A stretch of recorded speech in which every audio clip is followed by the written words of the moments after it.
ಈ ವಿಡಿಯೋ ನೋಡ್ತಿರೋರಿಗೆಲ್ಲ ಒಂದು ರಿಕ್ವೆಸ್ಟು, ನೀವೇನಾದ್ರು TVS iQube ತೊಗೊಳಂಗಿದ್ರೆ ದಯವಿಟ್ಟು ಒಂದು ಸತಿ ಯೋಚನೆ ಮಾಡಿ. ಯಾಕೆಂತಂದರೆ ನನ್ನ ಜೊತೆಗೆ ಆಗಿರೋಂಥ ಅನುಮತ ನಿಮ್ಗೆ ಯಾರಿಗೂ ಆಗಬಾರ್ದು.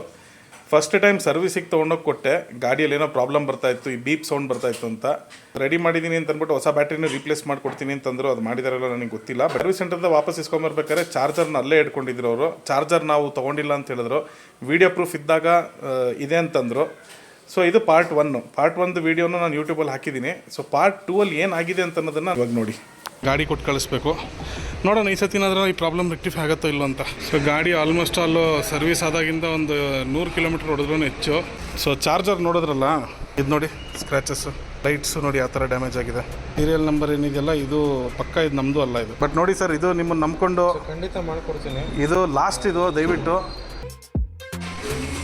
ಆಯಿತಾ ಸರ್. ಎಲ್ಲ ಸರ್ವಿಸು ಕಂಪ್ಲೀಟ್ ಡೀಟೇಲ್ ರಿಪೋರ್ಟು ನೀವು ತೆಗ್ದಿದ್ದೀರಾ. ಮತ್ತಿನ್ ಕೇಸ್ ಏನಾದರೂ ಕಂಪ್ಲೇಂಟ್ ಬಂದರೆ, ಸೊ ಸ್ನೇಹಿತರೆ ಈ ಒಂದು ಡಿಕ್ಲರೇಷನ್ ಫಾರ್ಮ್ನ ಸೈನ್ ಮಾಡೋಕ್ಕೆ ಹೇಳಿದ್ದಾರೆ.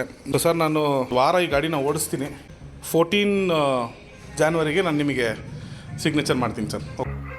ರಾತ್ರಿ 9:58 ಮತ್ತೆ ಈ ಪ್ರಾಬ್ಲಮ್ ಸ್ಟಾರ್ಟ್ ಆಗಿದೆ. ಗಾಡಿನ ತೊಗೊಂಡು ಹೊರಗಡೆ ಹೋಗ್ಬೇಕಂದ್ರೆ ದೇವ್ರ ಮೇಲೆ ಭಾರ ಹಾಕ್ಬಿಟ್ಟು ಹೋಗಬೇಕು.